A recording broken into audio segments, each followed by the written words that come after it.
Assalamualaikum warahmatullahi wabarakatuh. Halo teman-teman semua. Perkenalkan sebelumnya, nama saya Intan dengan NIM 211220013.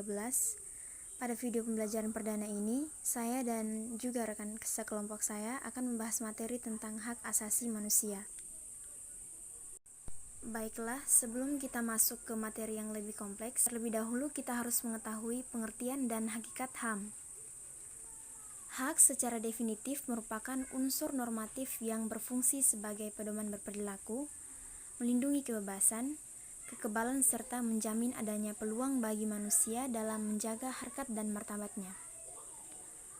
Unsur-unsur yang terdapat dalam hak ada 3, yaitu yang pertama, pemilik hak, yang kedua, ruang lingkup penerapan hak, dan yang ketiga adalah pihak yang bersedia dalam penerapan hak. Dengan demikian, hak merupakan unsur normatif yang melekat pada diri setiap manusia yang dalam penerapannya berada pada ruang lingkup hak persamaan dan hak kebebasan yang terkait dengan interaksinya antara individu atau dengan instansi. Pengertian HAM. HAM adalah hak yang melekat pada diri manusia yang bersifat kodrat dan fundamental sebagai suatu anugerah Tuhan yang harus dihormati, dijaga, dan dilindungi oleh setiap individu, masyarakat, dan negara. Undang-Undang Nomor 39 Tahun 1999 tentang HAM Pasal 1 disebutkan, HAM adalah seperangkat hak yang melekat pada hakikat dan keberadaan manusia sebagai makhluk Tuhan yang Maha Esa dan merupakan anugerahnya yang wajib dihormati, dijunjung tinggi, dan dilindungi oleh negara, hukum, pemerintah, dan setiap orang demi kehormatan serta perlindungan harkat dan martabat manusia. Macam-macam hak asasi manusia. Yang pertama, hak asasi pribadi atau personal rights, antara lain hak mengemukakan pendapat, hak memeluk agama, hak beribadah menurut agama masing-masing, dan hak kebebasan berorganisasi atau berserikat. Yang kedua, hak asasi ekonomi atau property rights, antara lain hak memiliki sesuatu, hak menjual dan membeli sesuatu, hak mengadakan suatu perjanjian atau kontrak, dan hak memiliki pekerjaan. Yang ketiga, hak asasi untuk mendapatkan pengayoman dan perlakuan yang sama dalam keadilan hukum dan pemerintahan atau rights of legal equality. Hak ini adalah hak persamaan hukum. Yang keempat, hak asasi politik atau political rights, antara lain hak untuk diakui sebagai warga negara yang sederajat, hak ikut serta dalam pemerintahan, hak memilih dan dipilih dalam pemilu, hak mendirikan partai politik, serta hak mengajukan petisi atau kritik, saran. Yang kelima, hak asasi sosial dan budaya atau social culture rights, antara lain hak untuk memilih pendidikan, hak mendapatkan pelayanan kesehatan, dan hak untuk mengembangkan kebudayaan. Dan yang terakhir adalah hak asasi untuk mendapatkan perlakuan tata cara peradilan dan perlindungan hukum atau procedural rights, antara lain hak mendapatkan perlakuan yang adil dalam penggeledahan, penangkapan, peradilan, dan pembelaan hukum. Perkembangan HAM di Indonesia. Sebelum kemerdekaan tahun 1908 sampai 1945, lahirlah Budi Utomo, adanya kesadaran berserikat dan mengeluarkan pendapat. Pasca kemerdekaan 1945 sampai sekarang, periode 1945 sampai 1950, hak untuk merdeka, hak berserikat, hak menyampaikan pendapat. Periode 1950 sampai 1959.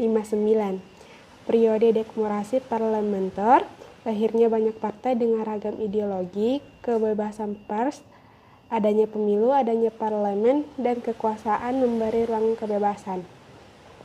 Periode 1859 sampai 1966. Demokrasi terpimpin di mana banyak terjadi sikap restriktif, pembatasan yang ketat oleh kekuasaan, hak sipil dan hak politik. periode 1966 sampai 1998, periode 1998 sampai sekarang. Nilai-nilai HAM partikular dan universal. 1. Teori realitas. Fakta adanya egoisme manusia. 2. Teori relativitas kultural, bahwa nilai moral dan budaya bersifat partikular. 3. Teori radikal universalisme, bahwa HAM untuk universal dan tidak bisa dimodifikasi untuk menyelesaikan adanya perbedaan budaya dan sejarah suatu negara. Contoh pelanggaran HAM yang ada di Indonesia. 1. Kerusuhan Tanjung Priok tanggal 12 September 1984. Dalam kasus ini 24 orang tewas, 36 orang luka berat, dan 19 orang luka ringan. Keputusan majelis hakim terhadap kasus ini menetapkan seluruh 14 terdakwa dinyatakan bebas. 2. Penembakan mahasiswa Universitas Trisakti pada tanggal 12 Mei 1998. Dalam kasus ini 4 orang mahasiswa tewas. 3. Pelanggaran HAM yang termasuk berat lainnya adalah penculikan aktivis pada tahun 1997 sampai 1998.